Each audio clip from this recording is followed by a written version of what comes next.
Band Genesis on the road.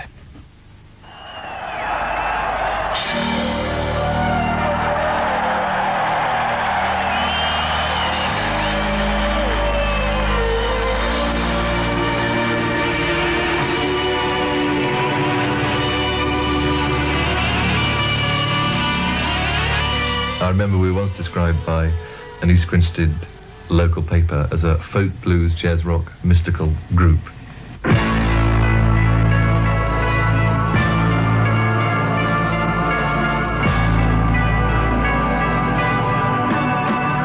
Genesis are at their best in concert. Nearly everywhere they play, they take the audience by storm. And last year, they were voted #1 live band in the world.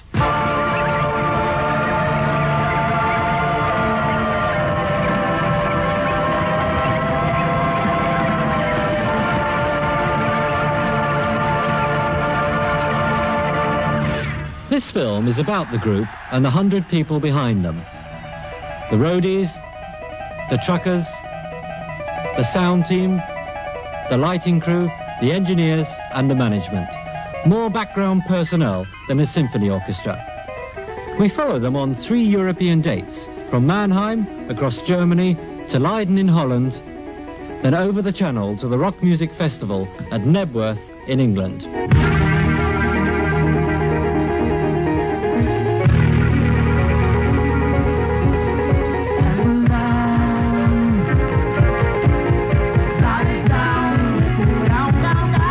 Although they're rarely in the hit parade, Genesis are a supergroup, one of perhaps 5 groups in the world that always sell out, one of the few bands that can even fill the huge American halls. The millions of fans are there for more than just the sound. 200 jumbo jet lights change exactly to the music. The special effects would make a Hollywood mogul proud. The amplifiers are loud enough to drive 10,000 neighbours wild. Phil Collins on vocals and drums. Tony Banks on keyboards. Mike Rutherford on guitar. You might not have heard of them, but they have a massive following among the young that take rock music seriously.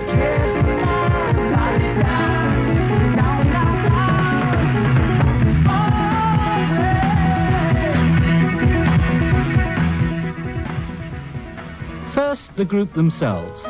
And in the beginning was Charterhouse. A carved oak table tells a tale of times when kings and queens sipped wine from goblets gold, and the brave would lead their ladies from out the room to Arden's cool. It might seem odd that a successful rock band should have started out at a major public school. The tradition was for Vaughan Williams and the classics, not rock music, so the influence of Charterhouse is limited to being the place where the group first met. We used to just sort of play together in dining rooms and things like that. Various people in the school used to do the same sort of thing, go around with, drum kit that was made up of a sort of snare drum and one bass drum and things. Just trying to sort of imitate these kind of groups. Was it encouraged? I wouldn't say it was encouraged, no. In fact, it wasn't as discouraged as it might have been. It depended a lot on your particular housemaster. I think Mike suffered a lot of discouragement. I was banned from playing guitar throughout my whole career then. Really? Although I did, but I had a funny housemaster, yes. It was a very sort of strange period. But it probably made me do it even more. You know what it's like when you're not allowed to do something. In spite of the opposition, they survived the discipline and left in '68 to form a professional group with Peter Gabriel as singer. Over the next couple of years, the band was constantly changing, and in the summer of 1970, they auditioned for a drummer, and finally chose Phil Collins, previously the drummer with Flaming Youth. And it was quite funny because the day I'd auditioned, they had about 4 or 5 other drummers down there. And I was the first there, but not the first to be seen. So they had a swimming pool in the back garden. It was luxury compared to what I was used to. We used £5 a week in Flaming Youth, and here was £10 a week, which was, by those standards, quite extortionate. Anyway, they had a swimming pool, and Peter invited us both to go swimming, myself and Ronnie. And so we went swimming. And all the time, I was listening to the other guys doing their parts. And of course, they were offering the same, they were auditioning the same kind of pieces for everybody. So by the time I got to play, I knew all the bits, you see. So I walked in there pretty slick, you know, and I sort of made it sound a bit hard. And then I'd play along, and I suppose I impressed everybody, so I got the job. His background was theatrical and could hardly be more different from the rest. He started acting when he was 6 and finally went professional in his teens as the Artful Dodger. Yeah, when I was on my 14th birthday, actually, that was when I first did my first professional job. Although I did some modelling, you know, like for knitting patterns and stuff, which is all rather embarrassing. Knitting patterns, really? Yeah, well, you see, my mother was involved in a theatrical agency for kids. I did a lot of other things. I did television, half-hour, 30-minute theatres, BBC Two and stuff like that, which was okay. But the last thing I did was a film, a children's film, called Calamity the Cow, which has just been re-released. And featuring Phil Collins from Genesis, it said. Really? Which, do you like your performance? I've never seen it. I'd like to go and see it. I had to drag along one of my children to Saturday Morning Picture. But I fell out with the director, you see, because at that time I was starting to grow up a little bit and had my own idea as to how my part should be played. And I was supposed to be the main kid in the film. But because I didn't really sort of see eye to eye with the guy, I went on holiday somewhere during the film. You know, he wrote me out of the film. And I went on holiday halfway through and came back just in time to rescue the cow. Dad, you said I could have a cow of my own. Can I have this one? Oh, now hold on. I'm in one of our herd. You said I could choose. Yes, you did. That's right, Dad. It looks like you're in a spot. Sell? Well, the same to me. All right, I'll take her. We're gonna have to buy you beforehand. Very, very nice.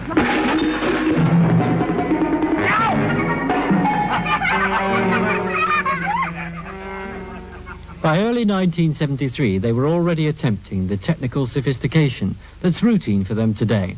But 5 years ago, it fell apart. They desperately needed a manager and turned to a promoter, Tony Smith, for help. And the first date was in Glasgow. And I arrived up in Glasgow to see them, and total chaos on the stage, absolute chaos. And finally, we had to cancel the show because they had something like 400 volts of electricity running through every single piece of equipment on the stage. Just could not walk on the stage. And I had to cancel the show in Glasgow, which is not the easiest of places to cancel shows, especially when the audience are in.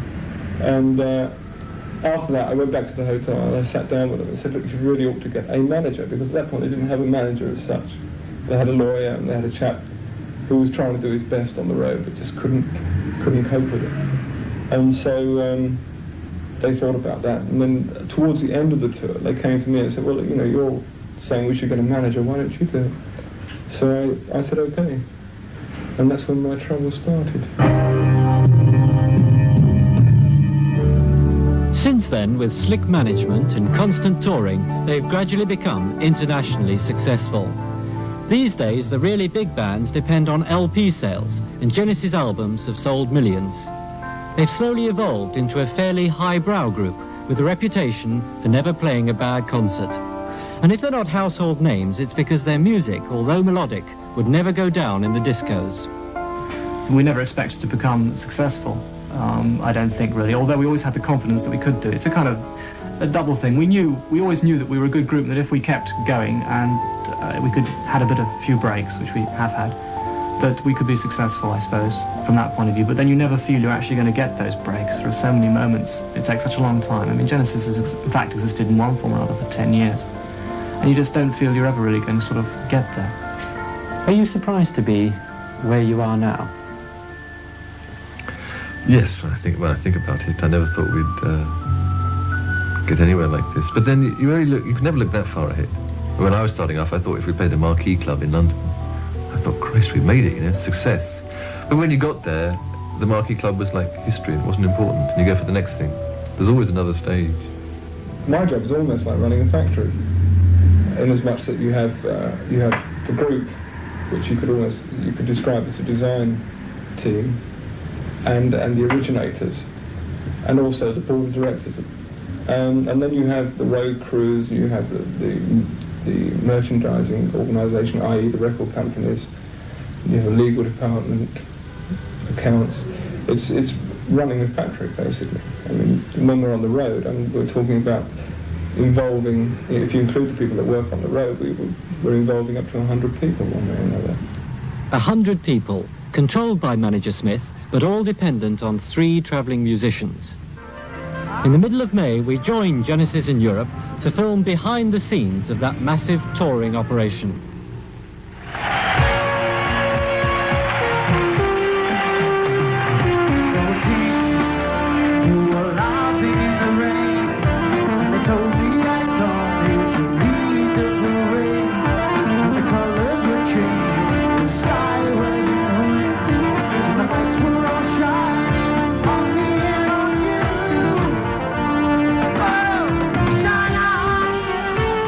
In an average year, Genesis will spend more than 6 months touring. 200 nights in different hotels and halls, the different countries merging into one ecstatic crowd. When we joined them late on a Thursday night, 11,000 Germans were leaving the ice stadium in Mannheim with decibeled ears and British music in their hearts.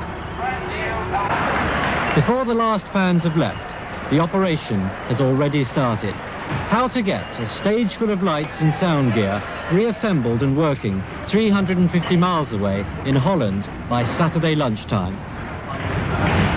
Behind the group are the 37 members of a tough, highly paid and highly strung road crew. This is an 8-hour day compressed into as little time as possible.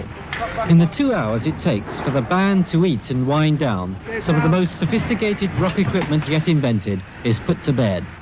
20 tons of lighting, staging, faders, speakers, lasers, mirrors, drums, microphones, guitars and organs to be packed away. And tonight the German stagehands, who usually come with the hall, had unexpectedly gone home. What's happened to the stagehands? That's what I'd like to know. They all split. I don't know. You know, usually we have a 13-man light crew, 5-man sound crew, which is like 18 to 20 people all together to do this, and we're supposed to have 20 extra people here that the house and local promoter provides, and they help us set down, and then right now, they're all gone. There's nobody here. They're all gone.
Afterwards, the road crew count the cost in grazed knees, crushed fingers and fatigue.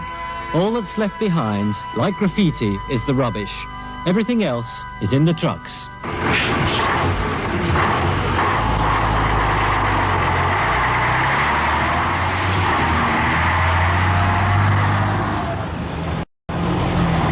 Like the rock band they service, the trucks are noisy, modern and effective. At 2:30 on the Friday morning, they leave Mannheim to drive halfway across Europe to the Dutch border.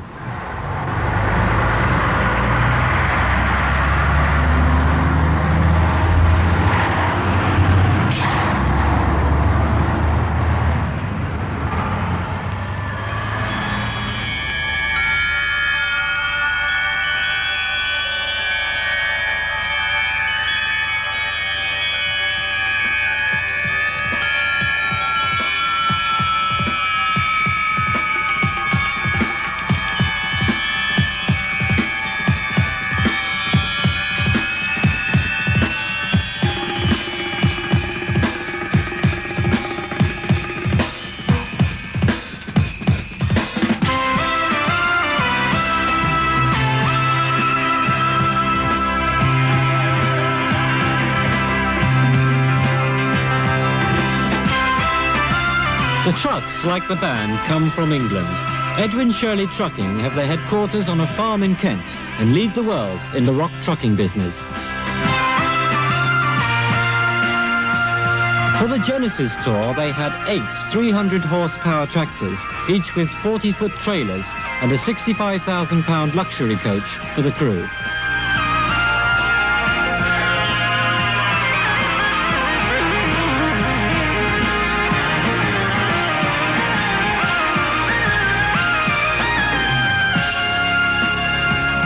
As the shows get more and more complicated, the groups have to go further afield to find halls big enough to show a profit. For the driver, it's a job of stamina and youthful endurance. Sleeping during the day, driving throughout the night. How long can you keep it up? Another 5 years, 10 years? Oh, that's a difficult question, isn't it? It's not a career, is it? After 9 years, at the moment, I don't know. It's impossible to say. So far, everything's going okay. I'm not about to give it up tomorrow, but you never can tell. It's when you're away all the time, never no home really, just gypsy on the road. You can only do it for so long, but I don't know how much longer I can do it for. How do you feel about the way you've seen the rock music industry change? In the old days, it was a Ford Transit? Well, out of the Transits, obviously it's good for us as a transport company, but I must say that a lot of the time it seems to be on the overkill side of things. It's interesting that the groups are prepared to spend that much money on a production because it is expensive to carry around this much equipment and this number of people, 30 people on this tour in the crew, over 30. Well, the trucks alone have cost, about 50,000 for the 4-week tour? Just about. The trucks and the bus together, a bit over 50,000. It's a lot of money, but the group won't appear without the production behind them. And I think that's probably a good point in their favour because they could sell as many tickets and make as much money with a very small production. But they want to give value for money to the kids. If international rock music knows no barriers, the equipment does. The customs.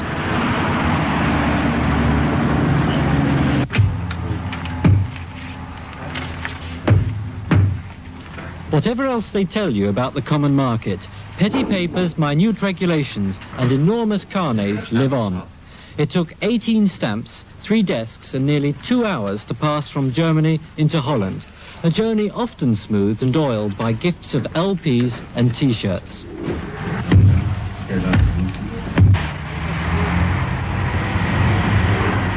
For the coach, the problem is different. How to get through without waking up everyone on board. How many people are you with you? I've got 12 passengers and myself, that's 13. Can I yeah, sure. Have a look?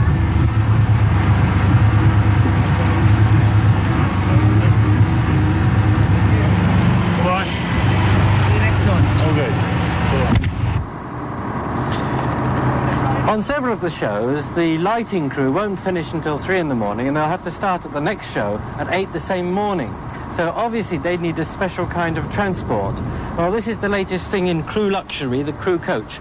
For a start, the seats have got special air rider suspension system. And then at the back, firstly, a very essential toilet. And then in here, a specially mirrored shower. Fascinating if you want to see yourself rather than the TV. And of course, back here, the kitchen area. A fridge for the beer, a sink here, and up the top, a cooker. I'm talking fairly quietly as well because back there are 13 members of the lighting crew asleep.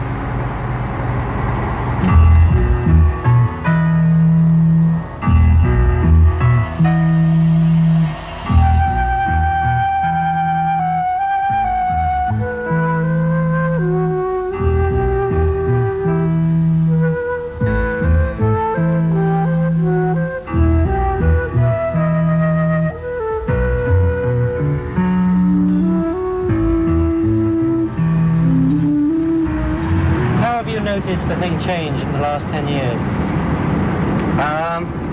Well, the first thing I noticed was when I went to America, everybody's so professional over there. And we were just, oh, well, if it happens, it happens. But they were professional. And now over here, it is as professional as it was 5 years ago in America. Everybody has to know their job. I mean, the people I carry on here, they may not look very nice, but they're very, very educated and skilled people. They're electricians and lighting designers. They're the top. They're the top. I mean, they earn a lot of money, so they expect to ride around in something that's a little more than a seat.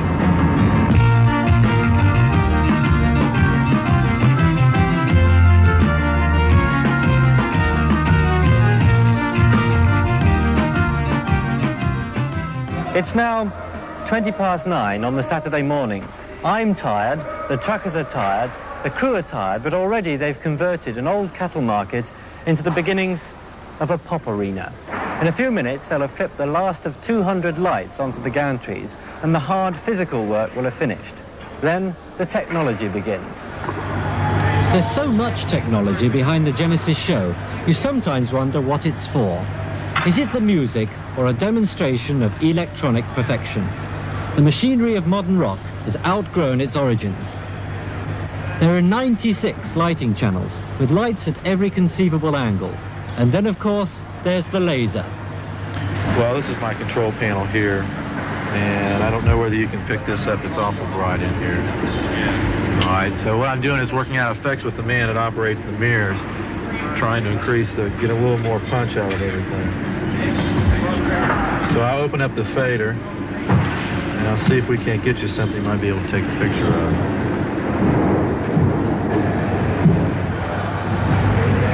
Why do you need a computer for mirrors? Basically, it gives you more even tracking over all 6 of the mirrors at one time, and you can run 3, 2, 1, however many combinations you want to. It's a bit much, though, isn't it?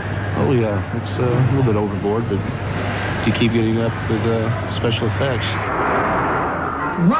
The 6 10-foot mirrors weigh 1.5 tons, were designed in Holland, built in England, and are operated through a chip memory system by an American.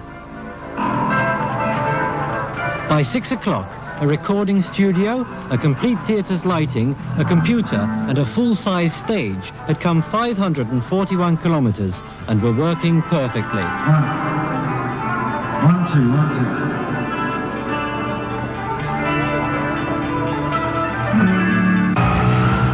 The show had been sold out 4 weeks ago. 12,000 Dutch fans paying £60,000 to get the nearest possible seats to the enormous speakers. How are you going to get away back with it? After the show.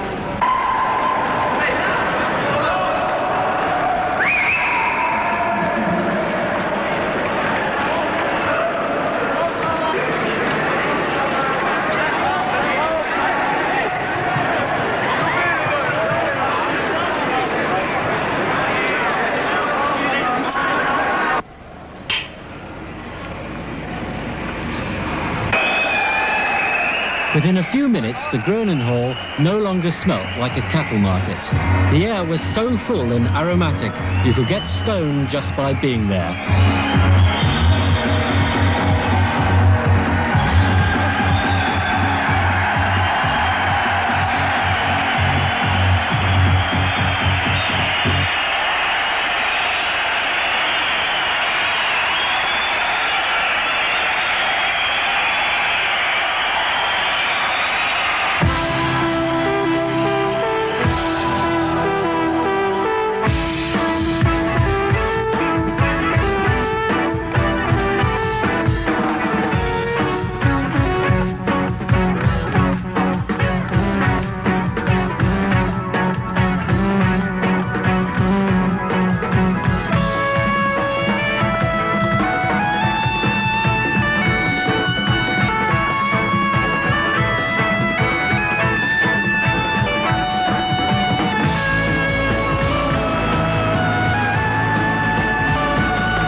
The cattle wouldn't like it, your mother wouldn't like it, but the Dutch loved it. For the second performance running, the Genesis Electronic Jamboree scored a hit. Just before midnight, the whole process will start again. The truckers will drive through the night, the crew will sleep on their bus, and the group will wind down at yet another hotel. The Groenenhall will go back to being a cattle market once again, while another part of Europe is invaded by British sound, all leading up to the big one, the only concert the band will play in England, at Knebworth. An outdoor rock festival in front of 50,000 is the sharp end of the music business. Professionalism reigns supreme. A few mistakes could lead to a riot, and worse, a loss of a performing license. What the promoter needs is a softly banked hill, surrounded if possible by trees. 4,000 sheets of corrugated iron to keep out the gatecrashers. A metallic roadway to keep out the mud. And a 90-foot stage that took 5 weeks to build. Like nothing else on Earth, a rock festival preens itself on details. It isn't very often 10 coin box phones are requested for the middle of a field. Give them enough notice and the post office will provide.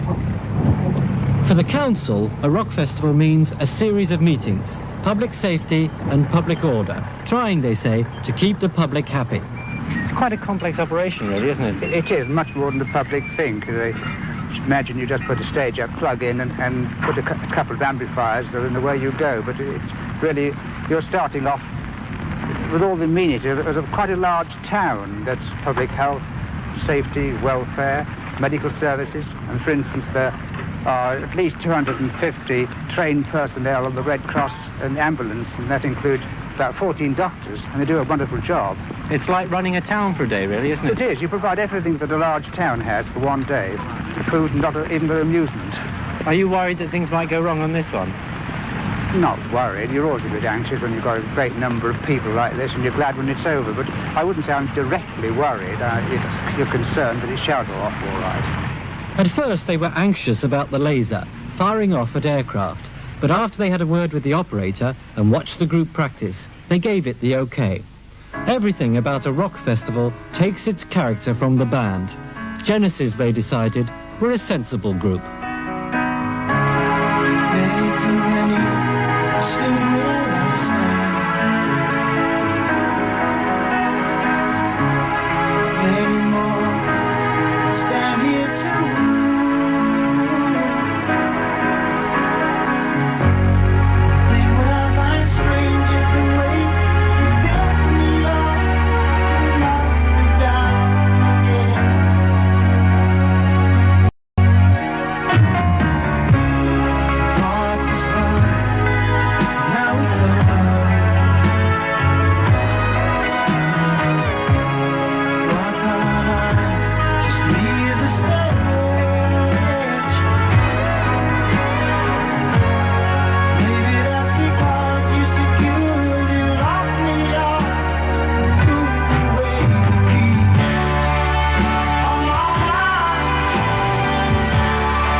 Normal, human, self-critical. 3 normal people in an extraordinary business. The kind of group that take their wives and children on tour with them. But this year we're doing a series of shorter tours rather than that one long tour of America. We're doing 3 short ones. So we're never away for more than 3 or 4 weeks. And if families join you, then it's not so bad. It breaks it up a bit. How much of your life do you actually spend on the road? How much of my life? I reckon I'm told about 6 or 7 months of the year. But it never actually feels like that because it's split up quite a lot. You know, I mean, I've been playing in professional bands since I was about 14. So, I mean, I've been on the road quite a while. Do you get fed up on the road? No, I find in America, tours kind of have different characters. You know, like in America, most tours are kind of easy to get on with because you can, there's no language barriers, there's nothing like that. And everything's done for your convenience. Whereas in Europe, say, it's a bit more tiring because you have to continually have menus translated and this kind of stuff. You want to eat, and then you can't eat between 3 and 5. And so it's a bit more of a hassle. I mean, I quite like touring, but when you're on tour, you want to be off, and when you're off tour, you want to be on. It's one of those things. I never expected to go into it being in a group. It was really just the chance came. And, you know, I really felt that in the very early days of Genesis, when we hadn't played to anyone, that we could be a very good group. And so I decided to leave university where I was at the time and do it instead. Are you glad you did that? Oh yeah, definitely. I mean, I think the experience I've had is in the last 10 years since I took that decision, I've been, you know, incredibly sort of fulfilling, if you like. I've just done so much and done an awful lot of, you know, I've been to an awful lot of places and things like that. There's an awful lot I haven't seen as well, but I think there are a few jobs that let you see as much as this one does. Will you give it up, the road, one day? Well, yes, as like this, I think. I mean, I don't really want to play these big concerts too many more times. I mean, this is like Nebworth, for instance, is something different because it's such a big thing. But like on tour, in general, I'd much prefer to be playing. Now we've done the 18,000 or 20,000 seaters, and we proved we can do it to ourselves and to other people. It would be nice to go back into playing small clubs or small. Yes, this is what I would like to do, anyway. And so I can see that maybe myself would go back, still be playing in clubs in front of people in maybe 10 years' time, but obviously not doing this kind of thing. You do it for the music, really, don't you? Yes, so that's the reason why I do it. It's not for the money. It's not for the money, but the money, I mean, you know, this is an over-rewarded job, and it makes it very easy to take the sort of bad part of the job, I suppose, you know. That's the only factor. What can you do in the future now? I don't know. I want to try and keep on writing music for as long as I can, but I wouldn't mind at some point doing something totally different. But what that would be, I have no idea. You couldn't really be on the road at 40, could you? I don't know. Well, we're coming up to seeing people who are still on the road, you know, in the 30s and late 30s, I mean, the Stones and things. I think it's quite interesting to see what, you know, how these people make out. They still seem to be doing very, very well and performing very well. So I don't think it's necessarily. It's just because rock music is a thing of the last sort of 20 years that people have never seen older people in rock groups. But I don't see why in the future that should be a rare thing at all. Do you see it as a job? Yeah, it's a job. But also a very lucky job, because not many people are able to do something that probably brings them more pleasure, work-wise, than anything else, and yet they're able to call it their job. So in a way, I feel very lucky in that sense. I mean, are you all millionaires and that kind of thing? No, we're not millionaires. What sort of house would you have? A huge house in the country or just an ordinary house? I've got an ordinary house in the moment. Just ordinary people, really? Oh, no, well, I wouldn't say that. Yes, fairly average. Their major fear for the festival was ordinary too, the weather. However they played, success would be washed away by rain.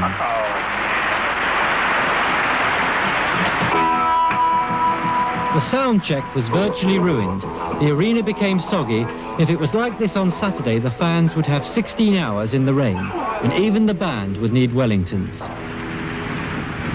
Altogether on this site, they've got 450 of these loos, 300 feet of urinal, and they'll need them. Because over the back, they're delivering 180,000 cans of Coca-Cola, and that's got to be disposed of somewhere.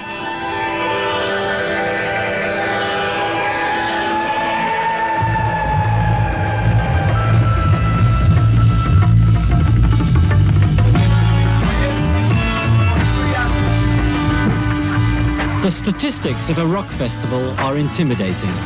25,000 sandwiches, a 7-ton lorry load of meat pies and sausage rolls, 2 Arctics full of tea and coffee, a truck of sweets and ices from Bristol, 20 ice cream stalls and a 50-outlet catering service. By Friday night, the gently sloping field looked like Brighton before a sunny Saturday, and the promoter was calming down. Do you know how much money you will make when the whole thing is added up? That's a great question to ask me. No, I'm afraid I don't. At the moment, I mean, as you can know, you probably don't see because you've just really come in at a fairly quiet moment. But things escalate all the time. You know, backstage, our requirements because of the rain means we need all sorts of extras, and these add to the cost all the time. Is there a chance you could lose money? Not really, I don't know. It's again, on this particular concert, I think we're reasonably in good shape there. But when you have rain and additional problems and additional expenses, certainly that's one of the times when you could. Why do you do it? To make a living, I suppose, should be the obvious thing to say, but probably because it's a challenge. It's quite a sort of an exercise, which I like to think I do well, and I like to think I can do better each time. No one, probably not even Freddie Bannister, could say for certain how many would actually come to the festival. But already, a whole day early, a compact village of tents had assembled outside.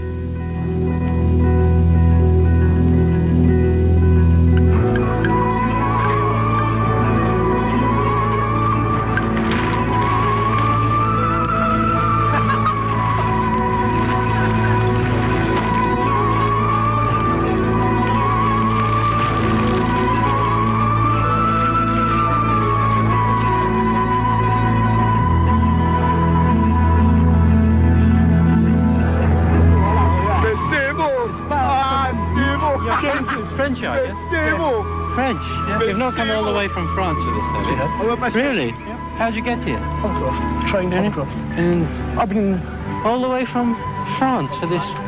You're obviously fans, aren't you? Yes, of course. Have you got a tent? No. Aren't you going to get wet? Maybe. Don't kill Genesis How are is here. it? 3:30 in the morning, right? Genesis are here. Does not matter. Oh, it sure does if it's raining. No, it doesn't. well. Phil Collins will make it all right the next day. I wish you a pleasant evening. Thank you. See you there. Okay. Allez, bye bye. Au revoir. People, you need a flag.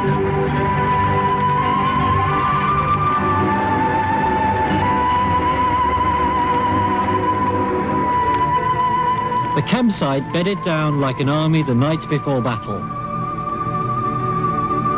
Alarms were set early. First in would get the best patch of grass.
The security was overpowering.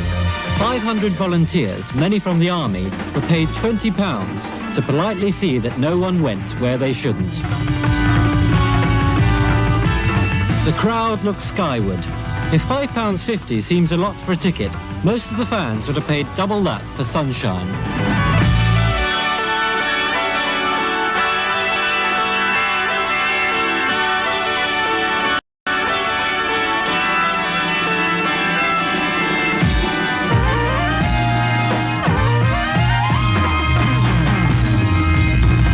There were headaches and migraines, asthmas and fractures, cuts and burns, and epileptic fits.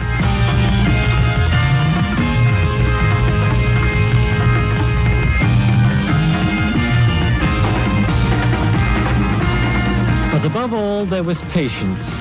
They waited 13 weekend hours on damp grass in cold wind before the top of the bill came on.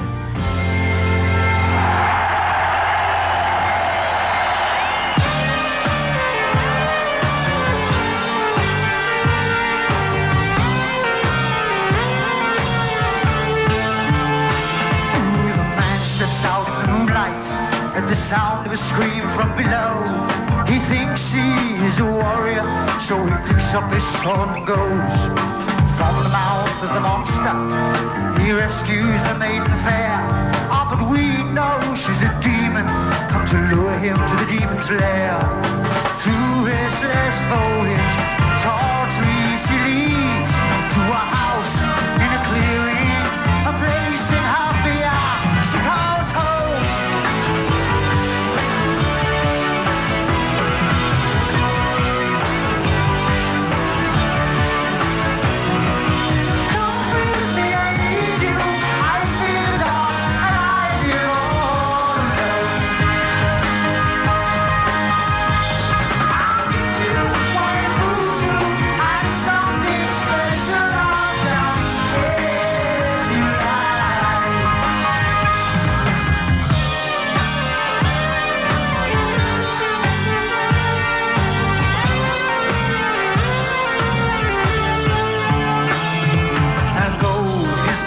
Him to enter in with her.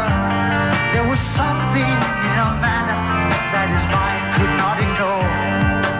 Also it is whispered in the kingdom far and wide to beware that little cottage in the forest in a glade. For who knows what magic takes place in this world. So he just thanks her kindly, preparing to go on his way.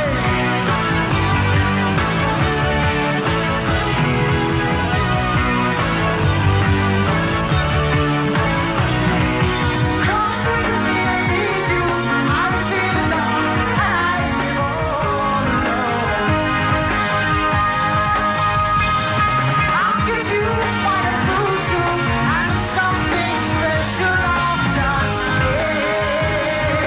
Yeah.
it.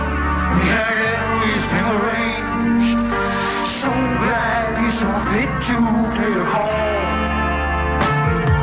Some men never listen, and others never learn. But why this man did as he did, only he will ever know. He knew he was walking into a waiting trap, neatly set up for him with a bait so richly wrapped.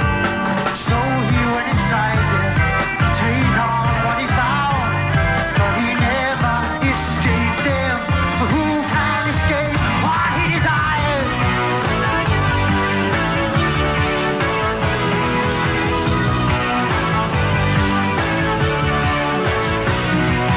Come with me, I need you. I live down and I live all alone. I'll give you one food too, and something special I've done where you